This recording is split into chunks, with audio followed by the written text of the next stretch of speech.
Welcome to Comic Book Addicts.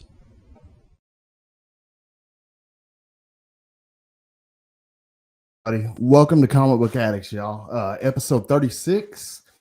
We got a good one tonight, y'all. It's September 18th, Monday, the start of a brand new week, and I hope you guys are having a good week so far. We got my homie Marcus here tonight to help me co-host with our very special guests. So without further ado, I'm going to go ahead and bring him out. What up, y'all? So good to be back. So good to be back. Thanks for having me on. How you doing, man? Doing well. I'm excited to talk to Trish. I love her style, so this is exciting. Me too. I've been a fan of hers for a couple of years now and can't wait to get a chance to finally talk to her. But let's see who we got in the chat. Oh, yeah, I got that Stray Dogs. Nice slab right there. Love it. Las Crucius, what's going on, brother? Hope you're doing well. He says hooray. And also woohoo and hello from New Mexico. I hope you're doing well, brother. We got Tony from the Comiverse. What's going on, Tony? He says greetings from the far reaches of the Comiverse. What up, Tony? Brian, LCS. What is going on, Brian? I hope you're doing well. He says evening all. And that reminds me, we got the CBC finalist voting going on, y'all. So be sure that you head on over to www.cbcawards.org and be sure to get your votes in. And vote for Scotty Vaughn. I forget what you're up for, but I know you're up for something. So best ongoing series for Comic Book Addicts. There you go. It was really surprising, but yeah, I would appreciate it if anybody wanted to vote for me. I would be appreciative. You're here, so you might as well, right? Yeah, of course. Trev, what's going on, man? I hope you're doing well. He says, hey, Scotty and Trish and Marcus as well. Let's see. We got Frank from Frank's BS. What's going on, brother? He says, what's up, everyone? Me and him will be doing the You Collect What live stream this Wednesday. It's a live stream where me and him dive down the rabbit hole of different hobbies, kind of outside of comic books and stuff. This episode, we're going to be doing crystals and raw gemstones and precious metals, things like that. So it should be interesting. I hope you guys will tune in. That'll be this Wednesday at 7 p.m. You can catch it. Do what, bro? Bunch of hippies. It's going to be a hippie show, but you can precious catch it at metals or Frank's BS, either channel. Let's see. Make sure I'm not missing anybody. Surcam Stances says, hey, that's me. Here, by the way, man. I'm glad you could. Thank you for having me. I'm glad to be tagging along for this one. Yeah, man. I'm always looking for an excuse to get you back. So when you said you'd come back this week, I was excited. Cliff, what's going on, bro? He says, hey, folks. Travis, one half of Between the Lines. What's going on, Travis? I hope you're doing well, brother. And check out Trish's appearance on Between the Lines. What, about 6-7 months ago? Yeah, she was on there a little while back. I was refreshing it. Yeah, I was refreshing my memory watching the replay, and it was good stuff. Great show. So definitely check out him and Roscoe. Yes, definitely. Geek out with Roscoe. What's going on? He says evening all. Collecting with Durs. Durs did a live stream yesterday at 6 p.m. He does his Sunday night sesh every Sunday. It's always a good time. It's an open panel community hangout. If you're ever bored and not busy on a Sunday evening, stop by and hang out with us. It's a lot of fun. Let's see. I'm going to make sure I'm not missing anybody. Let's see. Couching and slouching with C Bizzle. What's going on, C Bizzle? I hope you're doing well, brother, on this beautiful Monday. I don't know what it's like where you're at, Marcus, but the weather is beautiful here today. It's starting to feel like fall. Yeah, well, I took the kids to the park before the show, and I was worried about being late because of traffic. So glad I made it, but it was worth it. Yeah, the weather is lovely, and the chat is popping tonight, man. Let's get the. It really is. Let's get the star of the show. Yeah, I think we need to, man. I think we need to. Where'd you get that? What's going on, brother? Glad you could make it. Yeah. Anyways, our guest tonight had one of the biggest comic hits in years with the series Stray Dogs. Has worked on and done cover art for series such as My Little Pony, Darkwing Duck, Gargoyles, many, many others. I can't think of another artist that draws Disney better than her, and I'm extremely honored when she said that she would come on and hang out with us tonight. Y'all help me and Marcus welcome Trish Forstner onto the live stream. Hello. I put ears on. Yay! Yay. I'm keeping things silly today. How are y'all doing? We're doing great. How are you? Excellent. Doing great. I'm getting ready for my trip. I'm going to Disney World in a couple of weeks, so Really? I got to practice wearing these things all day. Is That's it gonna be fun. is it a big group or is it a small group or what's the plan? Oh, it's just me and my husband. But it's gonna be great. I love it down there. It's like my second home. I friggin' go there. Well, it used to be every 5 years. Then it was every 2 years. Now it's like we just went in December. I was like, I didn't enjoy it this time as much. Let's go back again. That'll fix it. But I always do it in like Halloween time. It's so good. Wow. So I take it you go a lot. You've been a lot.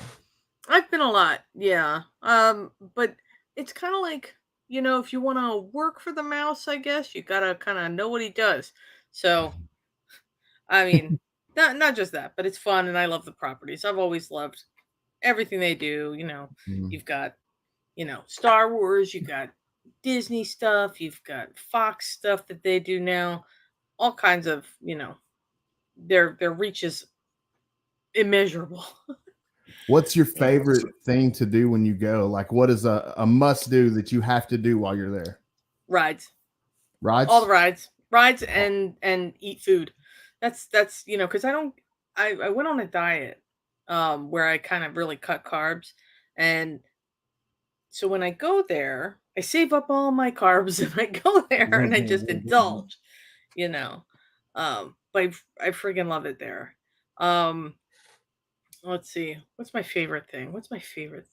Right now it's Rise of the Resistance. That whole like scene, that whole ride, that whole experience, just, the best. I see people telling, oh, K-pop junkie. I see her. Hi, Shiny Forever. K-pop. Yay. What's going on, K-pop? A fellow K-pop fan. Yeah, she's talking, she says Shiny Forever, heart. Has she expanded?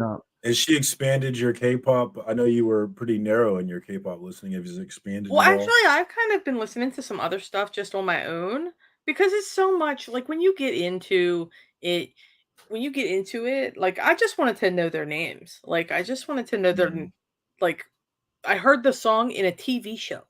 And then so I was like, well, let me just, hit the old internet and find out what this is. And then down the rabbit hole of this one group that has 5 artists in it who each have done their own solo things and come together to do this group. So I'm like, okay, well, that's 5 guys and a group. That's 6 total that you have to kind of follow. Then there's BTS. That's 7 dudes. 7 soloists. 7. No, I can't. That's too much. BTS. That's the one everybody knows. I know that one. Everybody knows BTS, and that's great. ARMY. That's their fandom. Great. So think about how like people are with Star Wars and Star Trek and all of the different fandoms and stuff. It's like that for K-pop. Yep. You have your group and everyone else is wrong. Yeah, that sounds fun actually. Yeah, it's really neat. I mean, like I just kind of watch from the outside, like because I'm old, so getting involved in these kids that are fighting over which boy is prettier or whatever, that doesn't mean anything to me. I just like the music. Like Shiny's music, for instance, reminds me of like 90s R&B, late 90s R&B, Boys to Men kind of vibes. Lots of that. Yeah. They got a lot of that. In Sync, New Kids on the Block, New Kids. It got all of those vibes kind of smashed together, and I love it. So that's not always what I listen to. So like right now I'm listening to like Halloween-y kind of like autumn sounds and lots of like Haunted Mansion type things in the background just because it's spooky season and that's what I do because of, basic. But I listen to all kinds of stuff. But when I'm not listening to like K-pop, it's mostly like soundtracks and stuff like that. So do you listen to a lot of soundtracks like when you're doing art? Depends on the mood that I need to be in. Like for a lot of the stuff I'm drawing now, I Mhm. listen to like chase scene music or like music with up to tempo kind of, you know, uh, heartbeat suspense, lots of horns, lots of strings, you know. It, that kind of stuff just makes my, you know, makes my head go. Oh, let's see. K-pop junkie. Yeah, I gotta go to a K-pop dance night. Oh my god, I don't know if I'm in shape enough to do a K-pop dance night at a Well, place. that's how you get in shape, right? Let's That's the go. truth. I watched some old videos of like Shiny Lives, their concerts and stuff. Holy F, you gotta like run marathons to like party with these guys. I'm like, wow, you guys are crazy. Yeah. Like back I in the day when needed concerts used to be like, fireworks and just, all of the stuff that they're getting back into now because COVID put everything on hold for so long. Yeah, The way I watch my K-pop is live streaming. that's the way to do it. I've gotten that way where I just rather watch it. Like I get invited to events here in Kansas City, like sporting events, and I'm usually like, I would rather just watch it on TV. Honestly, oh, no I'll doubt, pass. no doubt. Oh man, that's how I love concerts. I mean, like I used to go to concerts. There was like a little concert venue that would have, we would go and see like Hailstorm and Seether, stuff like that. Um, and they were great. And the venue was very intimate, nice. But like you always got someone bumping into you with their drink or, bouncing into you or holding stuff up in front of your face so you can't see anything. I'm like, I can We see a sound perfect view on those on the on my TV, on my computer. Hell yeah. we Exactly. sound old. We Fantastic. sound Yes, kind of these are old. Ewok ears. Aren't they great? These They are sold out great. these sold out so fast when I first was going for them. And then I ended up getting these from a friend of mine. So great. I'm Hey, like a huge Disney nerd. Lady Lady Fantastic. Fantastic Go with ahead. her Ah, you want to know how required Pony question. Stark is, huh? Yeah. Yeah. I have my Pony Stark. He's upstairs, hiding out in my attic. In Now, what is storage Tony right now Stark because my from? office is a mess. It's like Is a that plush a? toy. It's a Oh, plush toy I designed. Well, I designed the character and I had someone make the stuffed animal for me because I'm a nerd and I must have nerd things. So of We're course. um all nerds. at one point my Pony Stark like original art that I had done 100 years ago had been shared on Tony Stark's Facebook page, like not Tony Stark, Robert Downey Jr.'s Facebook page. And so Wow. like that was like maybe the first thing I ever did that went like somewhat viral. I don't know. But not ever since then. I've done a new version of it. Every time there was a new version of Tony Stark for the movies, I did a new version of Pony Stark. Like I did the Spider-Man one where he had the jacket with the kitty cat shirt. He was so cute. But, you know, but then we could do that. Like in this new My Little Pony stuff, we can't just design a new pony like to look like a celebrity. At least not in my experience with this new My Little Pony. With the older ones, we could just do whatever we wanted. It was fantastic. No one ever asked me to do anything. But Got like your one this, of your yeah. newest covers right here. Yeah. See, and I like that story too because it's an arc that takes over like 3 issues or 4 issues to sort out where those two basically Freaky Friday and have to live each other's lives for a couple of and figure out how hard the other one has it. It's a whole friendship testing. But they're sisters. So, How did you get into My Little Pony? Like how did this come mm. about you doing the artwork on it? Well, that's a wonderful story. So back in the day, 2012-ish, there was this cartoon, the new My Little Pony at the time, it was Gen 4. It was a little thing on Discovery Channel, but like the writing on it was so smart and the animation was really good. So, you know, um it was it was really cool. So I just was like drawing anything I could at the time because I wasn't in comics at the time. So back as back then there was a convention named BronyCon. It used to be in New York and then they moved to Baltimore, which is like Okay. 15 minutes from my house. So I joined their design team. I learned a lot about how to design things, how to make branding that looked good. I mean, there wasn't another My Little Pony. There are still My Little Pony conventions today. Say what you will about them. Those guys know how to party. I believe I it. bet they do. They I they believe that. really do. I Um would imagine they do because if you're if you're a grown up and you're a huge My Little Pony fan and you don't care, I imagine you can party hardy.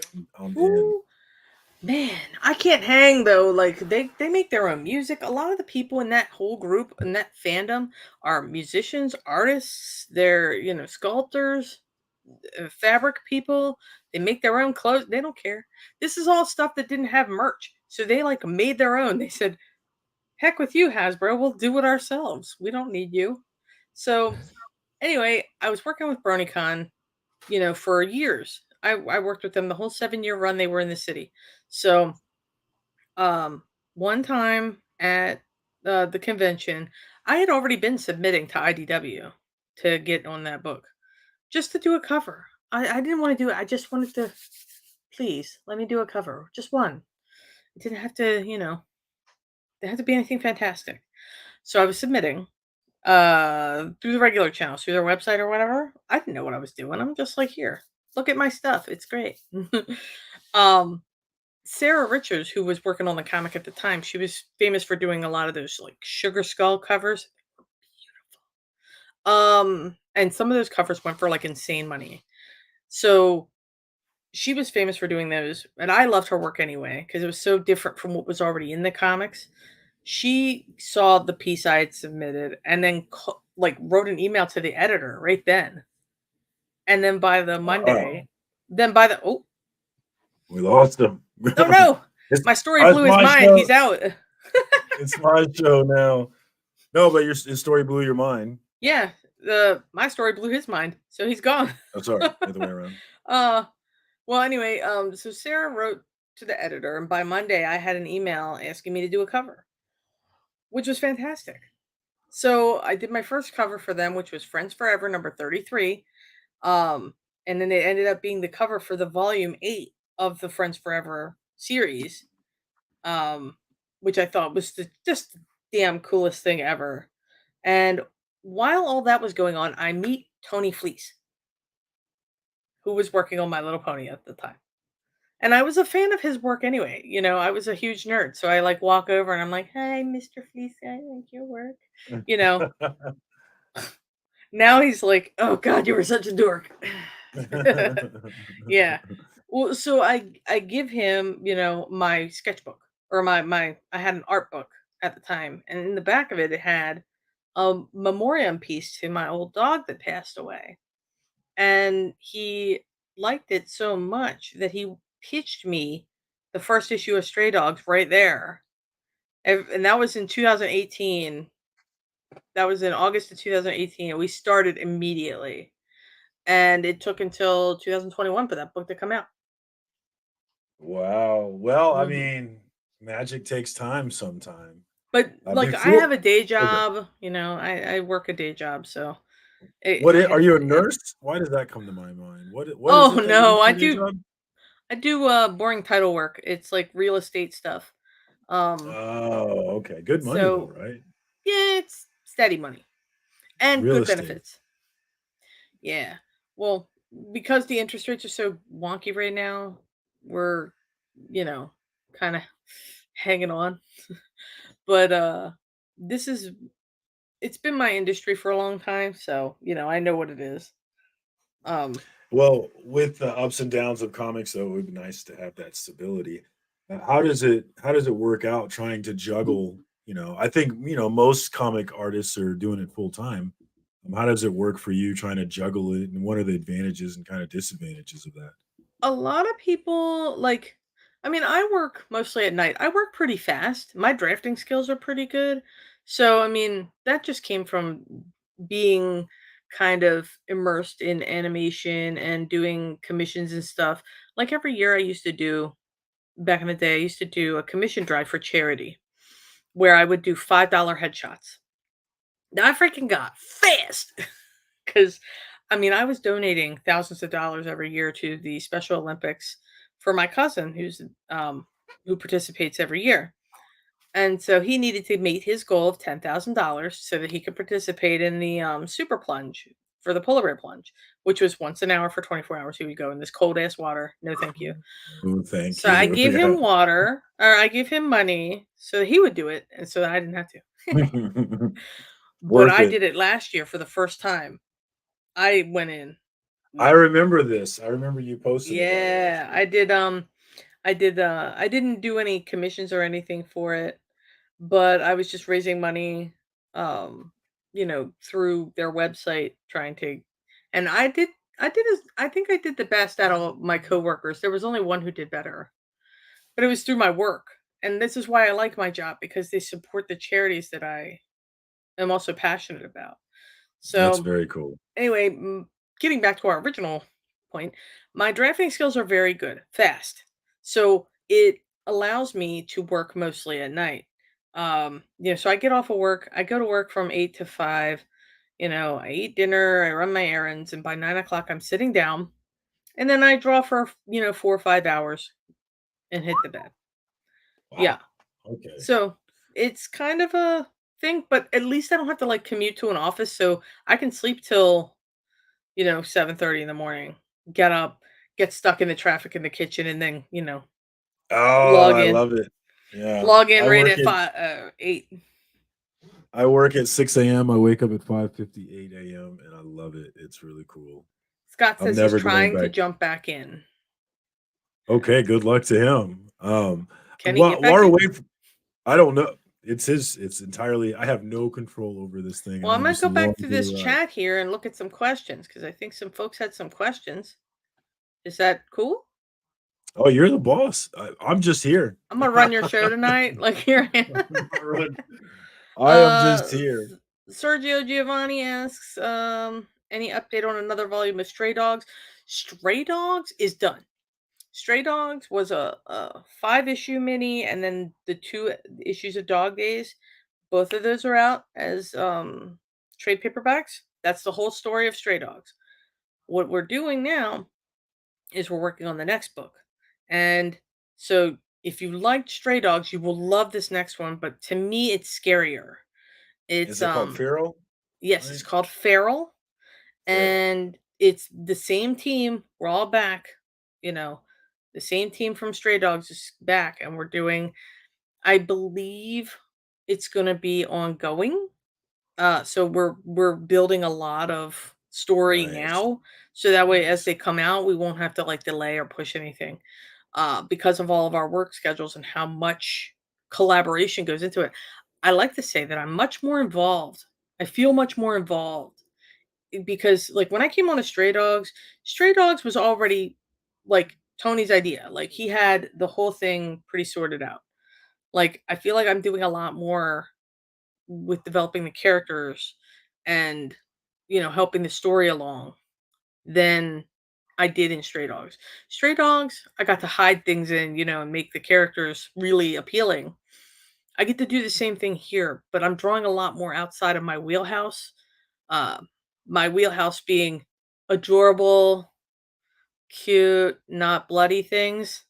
Um, this is like, so if you think Stray Dogs was, what is it? The Silence of the Lambs meets Lady and the Tramp.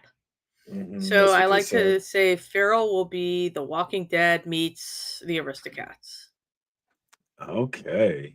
So Yeah, it's, I mean, you had me from Jump Street. I'm gonna buy 10 copies of the 20 variants. I'm sure. oh I'm man, ready to go. I'm really hopeful that the industry will recover to be able to do 20 variants.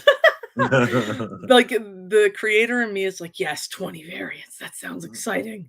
But like the collector in me is like, no, B, don't do that to me. Don't do that to me. So Yeah. I'm the one who's got to store all this stuff. There's many Hate. completionists out here in this game, and the variants are really stressful for them, I'm I'm sure. telling you, I've got a whole long box of all the Stray Dogs, every issue, every cover. And I I kept it for don't have myself every because, cover. what a huge nerd I am. I had to, keep one of every cover. But I had Well, a bunch of them at Baltimore. there are some amazing covers in that entire run. I have a short box of Stray Dogs myself, but there are still so many covers that I wish that I like that Silence of the Lambs first one. I wish I had that one. Oh man, I might have extra one. There we might have had Scotty come back almost there. It looks like He he was was almost fighting. back. Before we get back though, I am curious about you're very steeped in the brony culture. What can Oh, you tell us about what brony is, and what can you tell us about bronies? so when I first heard about bronies, I was like, "Are you serious? A bunch of like grown dudes like My Little Pony?" But if you think about it, today, what do most adults like? Stuff Bluey. they watched as a kid. I mean, like Bluey is like a big Bluey, thing right right? now with like grown-ups Yeah, because it's a smartly written show. It's the it same is thing with very My smart. Little Pony. So like plus I like to think that My Little Pony also like catered toward people who were like socially kind of outcast, like it made them feel included. Um there are a lot of like autistic kids that really related to the characters in the show. Um and so the coolest thing was being able to bring the show and the comics together. So like, that's what the whole BronyCon thing was. I mean, BronyCon was born of people of like mind coming together to celebrate the thing that they like. So, they would get the show they would get the show staff. Technical difficulties? Yeah, yeah. She's My, back. my my internet just totally shut down. I had to reboot. Ooh, Oh, I had to reboot. I apologize. I'm so sorry. no. hey, Welcome we made it. back. I Murphy's was just Law. I was telling him about Feral. I told him about Feral, and we were just talking about what bronies are like, Okay. Yes. and Awesome. what BronyCon came from, and how I got into it. I mean, I got into it for the art, right? Because the characters were cute, well designed. I like their personalities, except for Pinkie Pie. She's too much of a spaz for me. I mean, she's too hyper, and I can't take that or too much of it. But so these people would come together. I mean, a lot of them, like I said, they're artists. They create. They're musicians. They make music. They would have their own parties. They didn't have to hire a DJ. They were the DJ. They would have costume contests. They didn't have to like hire people to you know do anything. They would just make it themselves. So we just housed it and made it look good. Like the branding, some of the best stuff out there. You won't find another convention that looks as good or looked as good as BronyCon. Shout out to my peeps. Those people who worked on BronyCon, one of them in particular, her name is Lauren Herda. She worked with us on the branding and design for Stray Dogs. So my Cool. Brony connections come through again. We know Tony from BronyCon. I know Tony from BronyCon as I was a fan of his. And being a fan of his made a connection for me. So I mean, it works like that for other people as well. I mean, the same thing can happen at a Comic Con if you're a fan of, you know, the hot comic artist of the day, Trish Forstner. I can't make shit for happen for nobody. Don't do that. But but if you're like, a fan of your favorite writer or whatever, if you have art talent, you might pass that along to them. You Oh, is miss that my 100% of the Instagram? shots you don't Yeah, take. yeah. Oh, Thank you, yeah, go Trish. to my Instagram. I post there. I try to post every day, even if it's something irrelevant or something like non like what I'm doing in my current day stuff. Like I try to post stuff every day. Yeah, there's a lot of fun stuff on there. When you do sketches at cons, you put them on there, and a lot of cool different stuff. I put sketches on there, work in progress, pictures of like comps and books that come in. I mean, look, I just got this one like yesterday, Dungeons and Dragons. Dungeons and Oh, Dragons. nice. Yeah. I got to That's do this really one cool. with the writer. So I think these are on his website. If you go to my Instagram, I think I posted a link to it. Um So those over are for there. sale right now. Yeah. To the guy where who commissioned it, David Boer. His website. He works with crap. What's the name of his book? Canto. Oh, cool. David Yeah. Moreno. I freaking love that book. First of all. Yeah. But Great let me see series. here. But yeah, Now's a good time to go buy that book. He wrote this book and commissioned me to draw the cover for it. It's the IDW Endless Summer Dungeons and Dragons. But I made it look like a cereal box. That's what he wanted. It does So, look like it looks yeah. exactly It looks like very. I love it. And it's part of an advanced breakfast because advanced Dungeons and Dragons. And if you're not like, into that, then and I designed this little dragon. Oh, cool. 5-headed dragon that would be free inside this box of cereal. Tiamat. Really Yeah, I love it. How'd you get on Darkwing Duck? How'd you get to do the? Ooh. That's my favorite series right now. I love it. It's so good, isn't it? Like It's so good. The Negaduck series is good too. Like I read the issue 1. I got to see the issue 1, but I know the pitch for the whole thing. And what was really funny is that one came out the same time as a Sonic one that had a similar cover, and I was very upset about this Sonic cover because I had already drawn and turned mine in when the Sonic cover was posted, and I was like, no, I'm gonna look like I copied them now. Crap. Yeah, I wanted to ask you. I have every single one of your covers for the Darkwing Duck run so far. How do you decide the covers? How do you decide what you're gonna do for the cover each month? Ooh, okay. So when Dynamite asked me to do it, Nate, great dude. I love him. He's great to work with, gives awesome feedback. He sent me the pitch, or he sent me the pitch for each of the issues. And so I would read what it's about, and then like I had no idea what I was doing on that first Darkwing. I was just like, what do you think? What do you think I should do? And he was like, have some giant spiders attacking the city. And I was like, oh, okay. Wonderful. Okay. So that's that one. So for that one, that one's a very Quackerjack. That's a very Quackerjack centered episode or issue. I treat them like episodes. My brain cartoon. Mine does too. They're very much like cartoons, the way they read. That's how the season 10, the last of the Gen 4 My Little Pony comic books were. They called it a season like TV. So each issue was like an episode of a cartoon with an overarching plot for the season, which I thought was really cool. That is cool. I like that. So yeah, for Darkwing, they just kind of gave me a little idea and they go, go wild. So like my thing is with Darkwing Duck, he's not Batman. Like he's not a superhero in that, he's kind of like a satirical version. Like, when you draw or when you're thinking about it as an artist, you're not drawing him badass or acting crazy like, Batman. Because how many covers were there for that book? 27 different ones. There were a ton. And a lot of them had him looking real serious. Like, and I'm like, he's not that serious. He's a cartoon. Really like he'd have an anvil drop on his head, Like he messes up constantly. Yeah, he's a goof. Yeah. I love it. So, it's such a good series. Or like he doesn't really like Gizmo Duck, so he just kind of treats him like a sled, Yeah. He's he's just like, okay, well, let's go.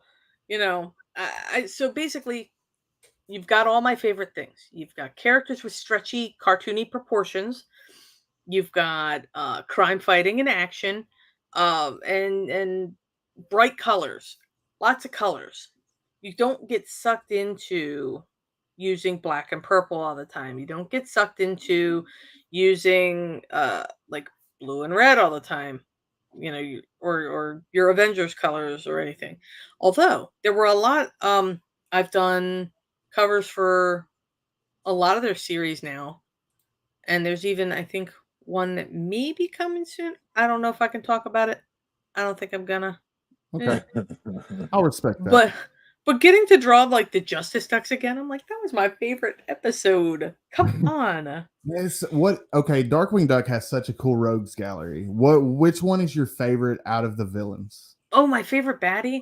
And I didn't even draw him. Steelbeak, man. He's awesome. Steelbeak. Yes. Yeah, like I love Steelbeak, Taurus, Bulba. Like, give me those guys. But I drew like the Fearsome Five because you don't not draw the fearsome 5 if you have the course. chance to.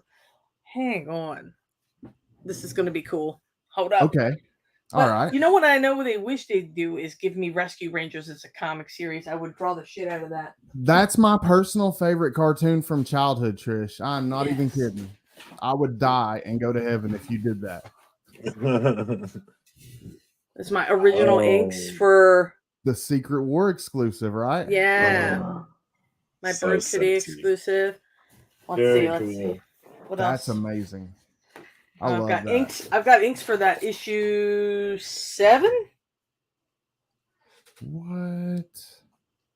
Yeah, that's a beautiful cover. I actually had to order that because they sold out of your cover for that one really quickly in the comic shop. So I had to get on and go to Midtown and order that.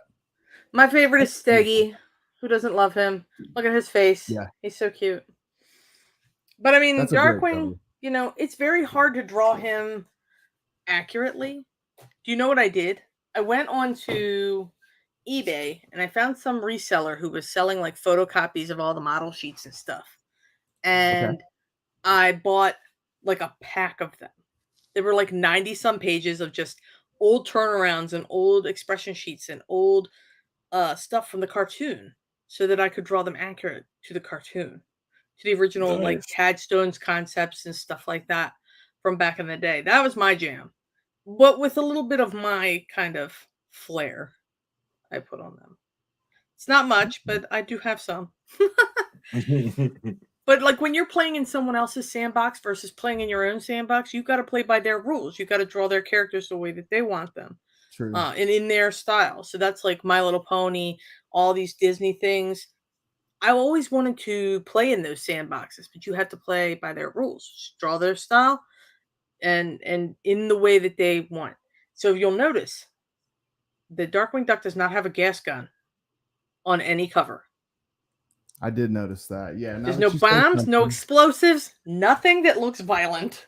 Yeah, not a single weapon. Yeah, that's true. Now on that Negaduck cover, there's a bomb in that box, but it's not lit. And he's not holding anything to light it. He's not committing crimes. He's just talking about the ones that he'll do. There's a rocket, I think. There's a little bomb there. There's an ignite. They let me do that. Yeah, they let me do that. But they didn't. There's another cover coming up for, I think, Negaduck 3 that I kind of did that was really a painted style. Now, I'm curious, how far do you know how many issues that they're doing for Negaduck? Is it just a mini series or? I think it's just a mini for now. It might just be 5.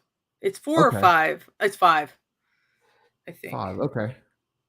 Let me see if I can't find the original version of that cover though. Any questions from the crowd? I know that I've been kind of talking a lot. Well, that's the point. Yeah. Feel free to ask. If you let me talk about myself, I'm just going to keep talking. Now, like the covers that you do, like in collab, like this Gargoyles cover I have right here, it says in collaboration with Tony Fleeks, right? Correct? Yeah. Tony did the inks and colors on that. And so I did the pencils. I did the pencils. So like he would rough the concept because Tony has a very specific vision, right? So when he does these, he's got a specific vision. So I, of course, make the character on model and make the dog. And all the Gargoyles ones you notice have animals in them. So I would draw the character accurate and make the dog or whatever fit the animal in the scene. There's one with Goliath and Saint Bernard. That one's like one of my favorites. And in the background, there's the statue, Balto, the statue in Central Park. Okay. And because Gargoyles takes place in New York, we thought it would be cool to have a landmark there so you could see what he was doing. And since, Goliath is the size, he's a huge dude, he should have like a huge dog with him. But we also did Lex with like a little robot dog, Bronx with dogs and a cat that was supposed to, oh my God, my Gargoyles number 1 has a story. No one cares about it except for me. Because the story was, the original concept was Bronx running toward the viewer, chasing a cat that looked like Puck from the cartoon. Puck was the, you know, god of mischief there. So he was like transformed into a cat. So he was chasing him. And then he had this like pack of dogs with him that were running after him. So now they made me take it and change it to just a regular cat. And I'm like, well, that's not cool. Why is he chasing a regular cat? Like, he wouldn't chase a regular cat. He's a cool dog. So I had to like make the cat look like it was chasing a bird, and then the dogs were chasing the cat that was chasing the bird. So it was just Now you it's do like like a lot of different. Philistines. You do a lot of different collabs. I've noticed with Tony. How did that come about? And like, do you work well together? I mean, you must Oh, work me well and together. Tony, we Obviously. work excellent together. We are besties. Because we both have the same kind of mentality in that we hustle. So like if he has a particular vision and he has dates because he is a busy man. He has a lot going on. So I also have to keep that pace and know that, you know, we have deadlines and stuff like that we have to meet. So if he you know, we did this dynamite thing as a test, the gargoyles one specifically, because there were like 12 covers, and you know, we had to put out one a month in between all the other stuff that we were doing. So I was kind of slow at the time because I was just doing like variant covers for Bird City or whatever shop had asked me to do anything. Nobody really asks for that anymore, and I'm pretty sure that's like an economy thing right now. Plus there's not a lot of books out that kind of fit my jam. So um although if Marvel ever wants me to do an Unleashed cover, reach That out. would be really cool. Yeah, I would love to see you do Lockjaw. If That you're would be awesome. listening, Marvel, there you go. I don't think it's fair. I don't think it's fair that I like get on these things that are like way too late. I'm like, I could have knocked that out. Oh, you wanted a pizza dog cover? I could have done that. Oh, you Even wanted, you know, like, you know, and I helped with a pizza dog cover. Because Tony did a Kate Bishop cover and it had oh, pizza dog on it, that's and I drew the cool. pizza dog because, you know, dog. So like, let's see. I'm looking for the like final product of this one cover, and like all I can find are the sketches. Like Gator Loki. Negative 3 file. Okay, so negative 3. That was the one I was originally going to show you guys. If it ever loads, because the file was gigantic. I mean, I painted it in many, many layers, and basically, so like you know how most of my art is, you know, like cartoony. It's got an outline and the colors are very basic. Well, this is a lineless kind of style, so it takes a lot more effort shading. So I don't know if you can see it. Ooh, that's beautiful. Well, see That his really fist is is. clenched. See his fist is clenched there. Well, Yep. there was a bomb in that hand originally, and So you had to they do made away me, with the. yeah, they made me take it out. And there's what the final cover is going to look like. It's got the fearsome. They're all together. Pop. Yeah, so it's That super looks bright. great. I hope they do it on like a foil. I think that would look boss. Ooh, And then there's like a sepia wee. tone. There's like a sepia tone. I hope they do that instead of the black and white, because black and white covers. Ugh. God, that looks so good. Yeah, I love That that. is really good. Yeah, so like, but you know me and my Disney and my, you know, and as far as originals go, these are literally the only originals I have. Like all my stuff is created digitally mostly, but it's still drawn by my hand. I don't use filters. I don't use paint different brushes. I use a hard brush and a soft brush, and that's it. Like I make my work, you know, by hand. If you ask me how to do like things in Photoshop, I'm like, create new layer, pencil tool, sketch. That's it. My I had Tony over here on Monday before when he left from Baltimore Comic Con. He came out and we were hanging out at my house working on Feral, and I was like, God, don't ask me to do anything in Photoshop other than fix these colors. That's all I can do. Like, you know, all I can do is like fix color. I mean, I use Photoshop to create my pieces. I'm sure there are other more efficient ways. This is just what I've been doing for years. I don't use I use a certain script. There is one script that I use, and that's if I like import artwork in, it fixes the levels so that I can take the outlines off of that page and color it. So I can separate it from that page. Takes that blue away, all that stuff. That's like literally the only script I use. What piece am I most proud of? Yeah. Well, if you're talking about professional works, professional cover works, I would say Stray Dogs' second printing of #1, which is like kind of like what I always featured, like a movie poster for them would look like. And that was a piece I created from nothing, like from scratch. And it was done in that same painted style. It was done in that same like kind of lineless painted style as that Negaduck cover. It took me a combined total of like 16 hours just to color it. Now, I'm pretty sure me and Marcus have probably every single one of those. Me and him were hitting them hard. Oh, yeah. I got multiple copies of that one. Yeah, we were hardcore about Stray Dogs when it came out. I still am, and like I'm on the hunt for a lot of Stray Dogs now because it's kind of in a dip now. So now's the time to buy if you were really a fan. So I'm definitely out here in these streets looking for it. If I had to pick, do I have my trades handy? Oh, I might have a picture of it. I would love to know what your personal favorite was from that series. These are this is my collection of trade paperbacks. Ooh, yeah. See the collar says Victor? Shout out to Sean Leslie. I love how you have them stored. I like that case. Sean Leslie made this case for us. Like he made one for Tony too. I'm just gonna pull one of these books out. Which one is it? The Howling. Yes. Nice. Yeah. I love that. I think that second printing cover should be in the back. Because that cover was a mouse. Haha.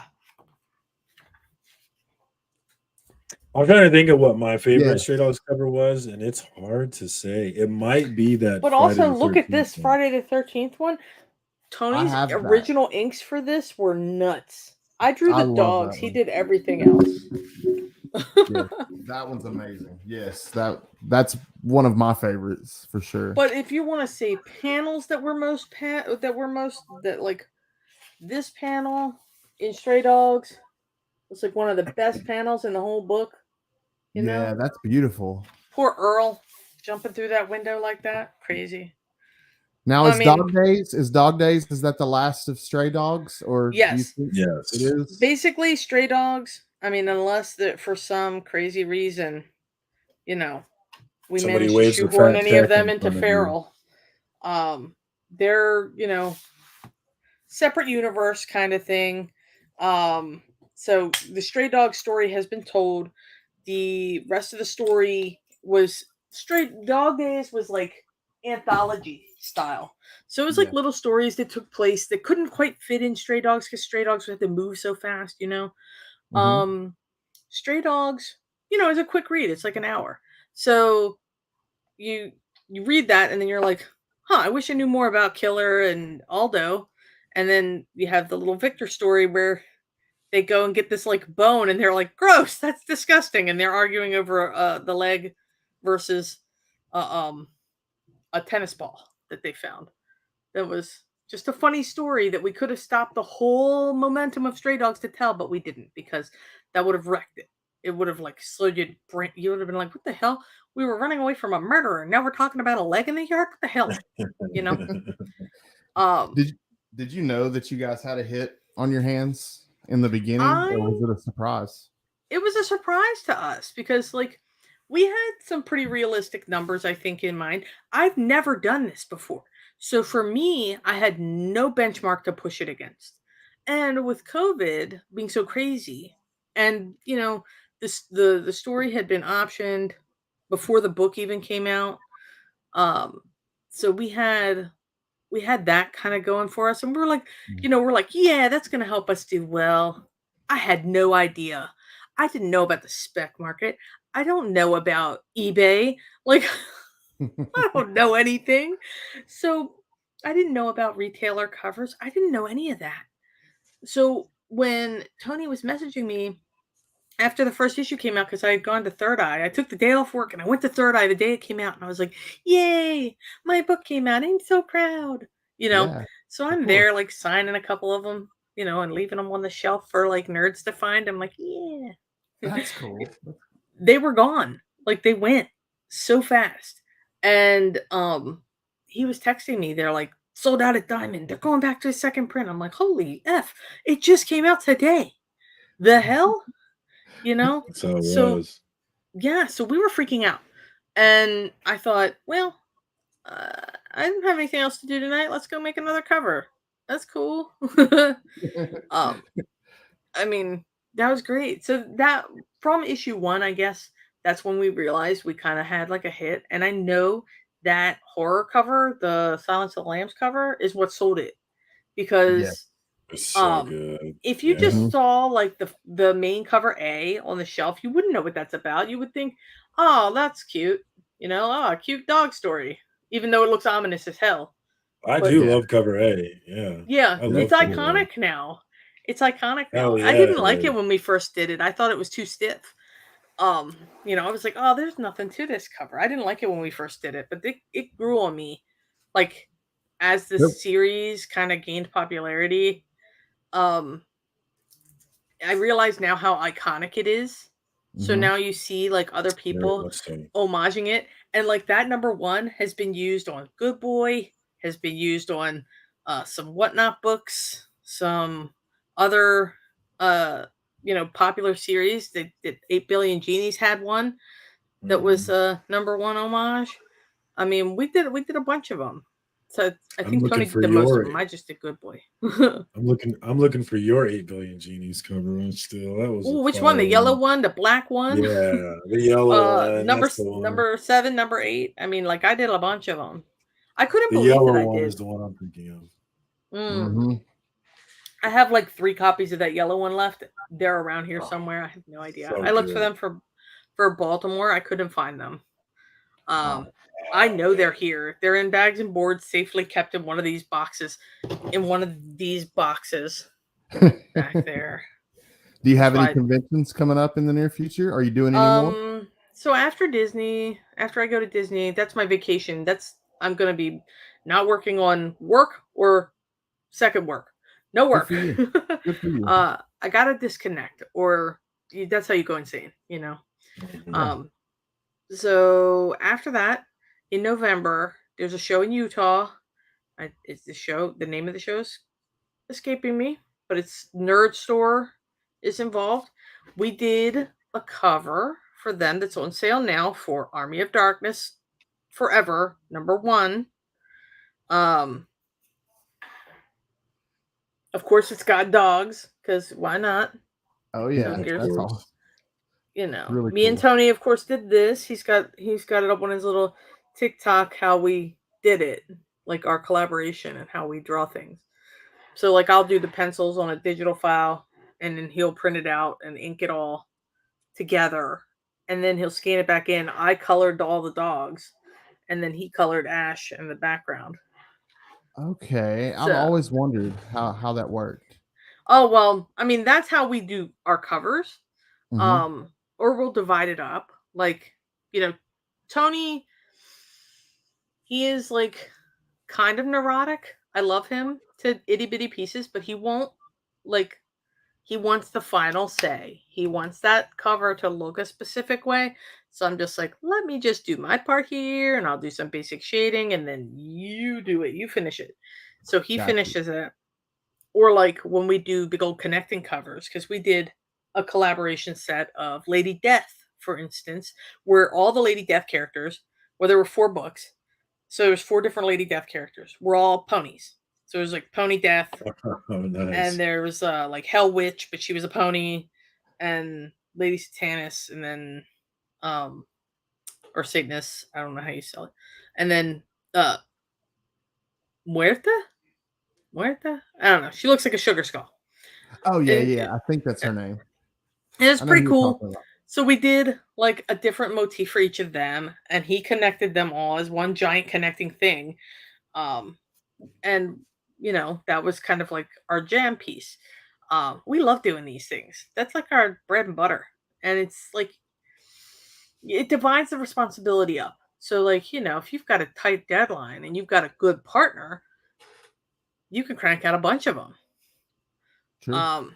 Like Um, the Disney covers, people don't think that they're as difficult as they are. Or the same thing with like My Little Pony. They're pretty difficult. To do something that hasn't been done before, or do something that isn't homaging another thing. Like that, for instance, that was like my 5th iteration of the cover for that issue. I was trying to do something that was like Freaky Friday, but kind of not. It's really cool. Yeah, it looks like cut up pieces of paper laid down. Yeah, cut and paste. Yeah, so that's what I was kind of going for there. And then, the ponies are kind of just put together. Like people think they're the same or that they do the same, but they're not. They're different. And in the issue talks about how they're different. So let's see. Do I have any influences that really off the wall? Outside of the comic world. Influences outside of the comic world. Mostly Disney media. That's not really off the wall though. Not for me. What's a character that you wish that you were talking about Chippendale Rescue Rangers? Are there any other characters that you wish you had an opportunity to do? I wish that I could do this style right to do just like an actual Mickey Mouse like comic. Cause like Mickey Mouse, while the most iconic character in Disney history, is literally the hardest damn character to draw. To get the proportions right on his ears. Those European artists do such a good job on Mickey Mouse just by himself. Yes, K-pop junkie, La Muerta, that was her. Oh yeah, thank you. Yeah, I've got like posters lying around here somewhere of the connecting set. They sent me like an actual poster. They put it on their Kickstarter. And I had a set of them at Baltimore. I had actually another set, but I can't dig it out right now. Not that I can't be bothered. It's just buried. I have so many things just lying around here. God dang. Like I'm just thinking about how much work I actually did in the last year that, took so much time to come out. I mean, I know there's plenty of things I'm not even talking about. Yeah, you've been everywhere. A lot of stuff's been very cool though, right? And like my friends at Bird City, they do such a great job over there, and they were such great supporters. Cool. I can't wait to do more work with them once Feral comes out. I'm sure, hopefully they'll, all of my shop friends will be involved. I mean, we've got a lot of shop friends now. I mean, I've used. If anything from Stray Dogs came out of it was like really good connections with shop owners and people who are in the industry as a whole, helping to, make the community better. And I like that some of my influence on that in Stray Dogs and how we used it to help charities and stuff like that. They actually took it up at Bird City and they gave some of the profits of one of the issues to their local shelter. So, I think that's really cool. Like, comic shop owners giving back. So it's such a competitive industry though. It's deep thoughts with Trish, these poor shop owners. So like, I hope everybody doesn't go bananas over retailer covers, in the future for like popular books. I know why they do it, because it's like easy money, right? Like especially for like 8 Billion Genies at the time, it was like hitting, you're hitting that spec hard. So of course, and nobody expected that book to go crazy the way that it did, but it got optioned by Amazon, so now everybody wants a piece, Oh yeah. And so I didn't know anything about any of that before Stray Dogs. Before Stray Dogs, I was like, "Oh man, illustrating for comics is such a noble thing." Blah, blah, blah. No, it's so it's very competitive in a lot of ways that I never knew about. And so when I draw things now, I'm very considerate of that.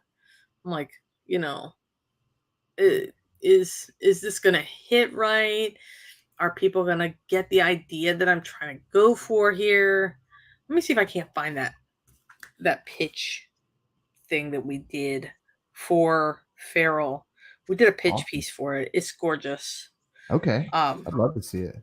it was we were pitching it actually. We were actually noodling around with it last San Diego Comic-Con when we went out for the Eisners for Stray Dogs. We lost. But Oh, boo. yeah, I know, boo. I am like the sorest loser, even though like God love the good Asian that did beat us. That book was great. It was a good, yeah, it's a good title. It really was, and it was a sleeper hit too. Like Yes. nobody was thinking about that book. I was picking it out of dollar bins before the option news. Oh, sneaky! They snuck up on me. Yep. But I did pick that book up. I do have a copy. Obviously, I have a copy of it because if they beat us, but like what I was saying about Stray Dogs is like we created our own genre. Like we created a thing. You really did. And now there's a lot of books coming out that are animal POV centric that are like right on our ass, and I'm like, yep. Oh, did we start a thing? You did. Are we trendsetters? Did we do the thing? We did. Yep. And I feel like we didn't get a lot of due for that. Now there was Pony Stark, by the way. Oh yes. I love that. That's so cool. He has a little Iron Man looking good. Little tat. I did a lot of ponies. Superheroes. Doctor Strange. Yes. Very cool. Very cool. Yeah. I mean, I know I'm going back far in this book. Or in this in my phone, because this is like last year's stuff. But because of Darkwing Duck and because of like possible speculative Disney talk, I went out and found every number one from back in the day of Gargoyles, of Darkwing Duck, Tailspin, Chip and Dale Rescue Rangers. I found every one of them one from the 90s. I've been grabbing those too. And bought them boys up. I was like, oh. I bought an Ewoks number one too. Do you remember Ewoks? What? I do. I don't have it though. I found one. They didn't say what the condition was. It looked a little beat up, but it's for me, for my personal collection anyway. So I was just like, oh. Oh, another one that I worked on. Scar, man. Scar. Scar. How'd you feel about getting to work on that? He was my all-time favorite bad guy. If you look on my Instagram, there is a picture of him that I drew in 1994 when I was in high school. And it looked like it looked okay for a teenager to draw it. It looked okay, but it was like not the best, obviously. I drew it with like oil pastels that I got from like one of those $10 things that you get at Christmas with the art supplies in it that are super cheap. Yeah, because when you're in a house with 4 other kids, you got to share. So I used what I could. But of course, he was my favorite bad guy. He committed the first on-screen murder in a Disney movie. That's baller. Horrible. You don't go out. I never watched that scene. I always skip that scene. Oh no, I watch it because I can't. And that's what I was worried about when they did the Scar comic, was that they were gonna like try to redeem him somehow. Oh no, he is evil to the core. I haven't read it. That series did a good job. It was written by the guys who did Bitterroot. One of the guys who did Bitterroot. Great series. And that was a good series too. And those writers like won Eisner Awards. I mean, like they're out there getting it. So to work on these covers, I didn't get to do a number one, which made me sad. I found out about it too late. But then I was like messaging them, like, why am I not drawing Scar? And so then they gave me Scar number 2 through 4. And I was like, oh, gosh. Excellent. I mean, I got to play in the sandbox. That's the sandbox I wanted. Of all the sandboxes, that's the one. I'm glad you got to do that. Oh, but I had to be a bully about it. I had to be a real ass about it. I was very sad. Getting back here. Let's see. I'm almost to where it should be. Do you have any covers that will be dropping soon that you can think of that haven't yet that will be I coming think out soon? Hades #2 is out this week. Hades Number number 2. 2. You're It's a exactly right. very I remember. yeah, Yeah. Hades #2 is out this week. Dark Ride #8, I have the 1 in 25 incentive cover, which is a Ooh. Lion King movie poster homage. Um, Wow. and I did all the painting on that. Super cool. I designed a like devil character that was really cool. I'm gonna look for that. Yeah, it's very orange though. It's not as red as I wanted. Oh, here's this. I found it. I found the feral pitch Found it. piece. Wow. Ooh. It's kind of backwards because, Oh, cameras. Kind of glary. But I that love looks cool. that. Shut that was up our and pitch take my piece. money. Yeah. It's scary. He's scary. Yeah, this was gonna be a scary book. Like to me, like zombies are way scarier than like serial killers. I don't know why. But like if I see a zombie coming after me, just I'm out. It's been a good run. Just take me out. And when That did you art looks say? great.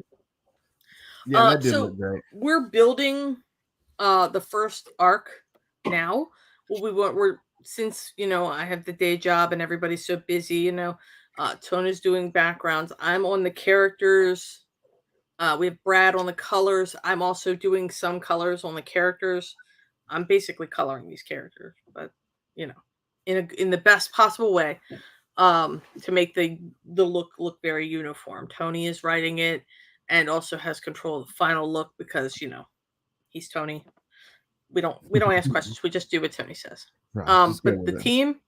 the team is the same, so you'll get that same chilling kind of feeling reading it.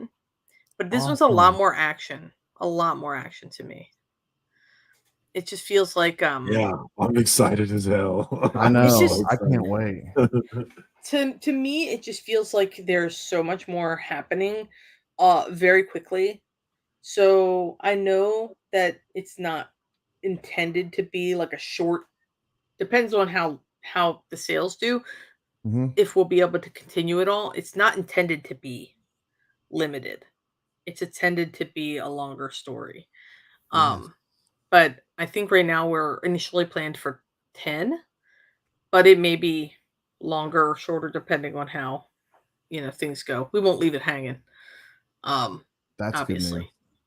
That The is awesome. and it'll be through Image, because that's how we work. Image. Yeah. I That's love good Image. news. Yeah. Love Image. Yes, me too. We do love Image. Image does some good stuff. Getting to work on things like Dark Ride. Dark Ride's a freaking fantastic story, given It my Disney is. nerdness. Yes, that's a And fun book. oh my god, it's so fun. And I'm not a huge horror person, so for me to like it, it's like that's awesome. Um, but yeah, while I am super busy, and there are some covers that I have yet to work on, that have yet to come out, that have yet to be announced. Um, I love cover work, but I think this whole like putting everything into this series coming up is going to be where everybody kind of sees what I can do, because I feel like I'm really growing artistically through that. And what I want that final look to look like too. I'm having a Okay. lot more impact on how this story is being created than I did in Stray Dogs. Because like when Stray Dogs came to me, like I said, it was a fully formed idea. I was just the artist. I So was just you're the really going to be stretching your skills and on this series. oh Like, yeah. That one's to me, I can't wait. this one's trying me. This one's trying me more. And I'm just like, oh, those things are cool. Like, we send each other pictures all the time. Like Tony and I, we have direct lines to each other, obviously. So, Yeah, I'm just like, oh, well, what about this? Or what if we did this? Or, and then he'll come back with, yeah, we're going to do that. Or we're doing this some sort of way. We're very collaborative. That's what I like about it. that's Um, awesome. you don't get that same collaboration. I mean, you get some collaboration when you play in someone else's sandbox. So like, dream project wise, my dream would be to see Stray Dogs on a screen. Like, I feel like Yes, if somebody could do that please. correctly, like 2D style, like Don Bluth style, kind of dark, animated, gritty, very. I wish that I had tuned my animation skills the way that I had wanted to back in the day. Um, I did take some Don Bluth like online courses where he was the instructor. This was years and years ago. Tony met him at SAC Anime, and I wish that I had gone because like he's like one of my biggest inspirations in art, like ever. There's a lot of artists that I followed from animation, Glenn Keane. Then you've got your earlier ones, your Chuck Jones, your you know uh, toonier artists. Then you've got your more realistic ones. Aaron Blaze, he's another one that draws a lot of animal characters. He did like Brother Bear and stuff like that. Um, The Lion King. That movie changed my life. So like that's where like I really kicked it into high gear and was like, yeah, this is where I want to go. It wasn't comics wasn't the end goal, obviously, but it's where my skills have landed me. So, you know, I think it's where I belong right now. Um, that sounds so schmaltzy, but No, no, not at all. but it's so good, like to see how visual development happens. I've got a lot more development work in Feral so far than I even had in Stray Dogs, in all of Stray Dogs. Like in all of Stray Dogs, I think I could fit it in like a 13, 14 page book. Maybe all the development work I did in Stray Dogs. Yeah. But like now in Feral, I've got, just storage folders in my hard drive, you know? So I just feel like I'm doing a lot more up here than I did before. So That's it's been really cool. good. It's been really cool. No, Trish doesn't have an art degree. Trish is self-taught. Let me tell you some snooty story. Wow. This is a little. I used to work at a grocery store when I was a teenager. Okay. So, as a teenager, I'm in my grocery store job, one of 3 part-time jobs I had at the time. And this guy that I worked with was an artist. And because I didn't have an art degree, because I didn't draw hyper realistic or portraits or things like that, he didn't think I was an artist. He didn't call me on the same level as him. So he would be Wow. like, "Oh, you just draw cartoons or whatever." We got tasked together on a project at our local animal shelter to do a mural. And he couldn't do it by himself. Like Oh. he needed me to draw these cats and dogs and things on this animal shelter wall. And I was like, now who's the not artist? Like, what the hell? Come on, dude. Like, you can't draw a simple cat. Like That's me at the awesome. time. Like, you can't draw a simple dog? What the hell's wrong Come with you, man? on. Yeah. So yeah, I just remember this guy like tormenting me. Like, oh, you just draw cartoons. I draw. And he shows me his little book with his charcoal drawings of people. And like that's what I would call like like early drafting work. I think that's cool work. I think anybody who tries is an artist. So don't demoralize other people who are creative. Just freaking support them. Like it's so easy. It is Like I easy. wouldn't be down on this guy if he hadn't been down on me. But Yeah. like as an artist or a fellow artist, I would say, "Hey, I see you draw this way. Like would you be open to drawing this other way?" Or like certain artists pigeonhole themselves into a style and they kind of get stuck there. Like Tony and I were the homage people for a while. You know, we kind of get Yeah. pigeonholed in there and then we got stuck for a while, but now we kind of get to do our own thing, which is awesome. Yeah. So, I mean, don't just support other people. Like everybody who does something is trying, it takes so much more energy to be so mean. It really does. It's easy to be don't have- nice. I don't have that in me, I'm like, I gotta do 2 pages tonight. I ain't got that energy to go bust on somebody. Although in about 30 minutes, or 45 minutes, I'm gonna go watch Cover Lovers, and they kind of talk shit about the covers. So, that's part of the fun, though. Oh, that show's great. Those guys are awesome too. Like, what is that about? I'm not familiar, honestly. Okay, so you know how I was on like Nearing Nerdvana? Like that was like my podcast sisters over at the Comic Book Women. I love them. So they have their channel, Nearing Nerdvana, and they have the Nerd Herd joined them. So their network of shows kind of joined them. So Cover Lovers is one of them, and I happened upon it by accident, and I was like, let me just quietly watch these guys. And so I watched them kind of eviscerate certain covers, and I was like, oh, this is brutal. I can't wait to see if one of mine comes up. So now, as a running joke, like they'll bring up the My Little Pony ones that I've done, and I'm just like, yes. Okay. Like eviscerate them. But no, they don't. They're because some My Little Pony, there's My Little Pony spec out there. There's like a first cover appearance of XYZ Pony, and like people went out and bought the shit out of it, and it made me laugh so hard, like because I just wanted them to hate it. But like Mike is really good over there. He's not a My Little Pony fan. We torment him endlessly. I'm gonna check it out. I made a note. Oh, check it out. It's great. I like that show. show. My homie Steve is on that show. I love that dude. Oh cool. Steve, Big Rob, that it's a good group of dudes.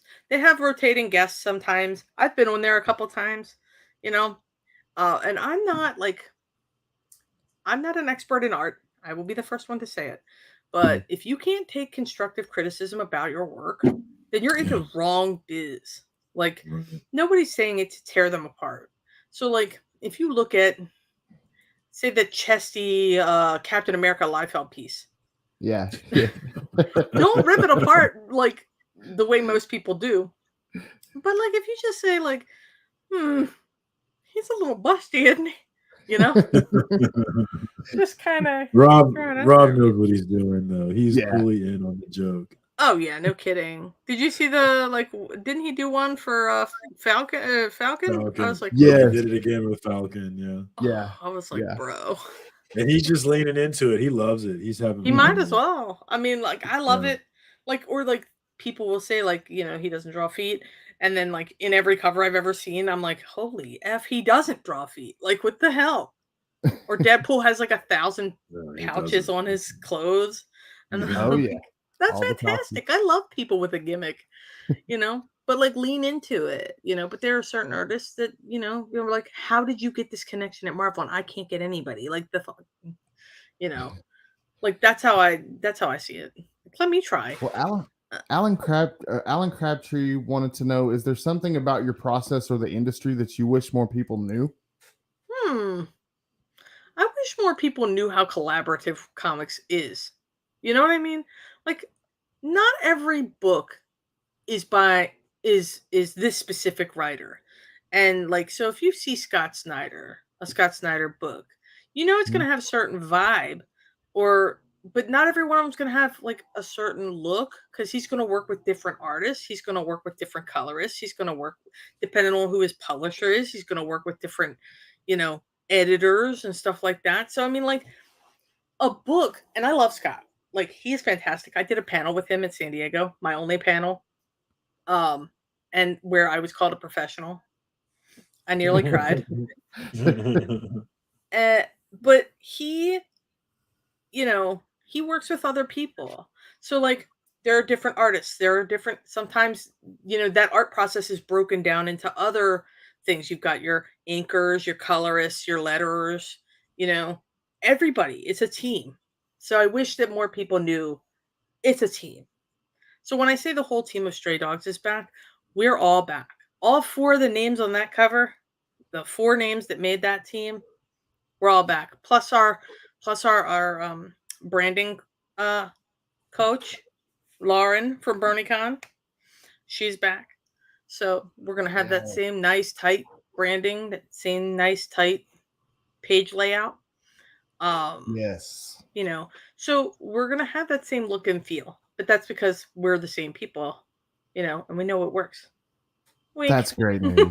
That is awesome. Yeah, I'm so glad to hear that. Looking forward to it. It's gonna be so badass. I can't wait for it to come out. I wish it was done. I know.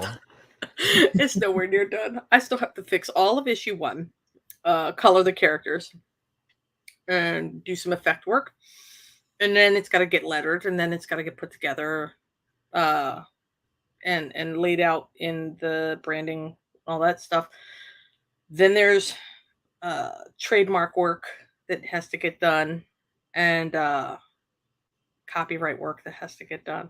So like legal matters, and then you have to do it all. You have to do it all. There's so much that goes into making a book. Self-publishing is lunacy. I wish that everybody could do that. Yeah, it's crazy. I could talk all night. You guys let me talk for like an hour and a half. I know, it's been so much fun though. And now that I'm hearing about this Feral book, I have something to look forward to. I cannot wait. This is great news. Thank I'm you happy so to come much. back. I'm happy to come back whenever. Please, please come back. That'd be great. Maybe one time. I've got a camera around here. I could do some drawing or something. That'd be awesome. Well, I did want to plug Comics Curing Cancer. While you're on, I know you're into charity and supporting things. There's a big. Last year was the first year that they did this. I did a lot of charity work last year because of stray dogs. Not to cut you off or stop, because no, you're fine. No, but we did a show your soft side thing for dogs and cats. Like it's like about not abusing them.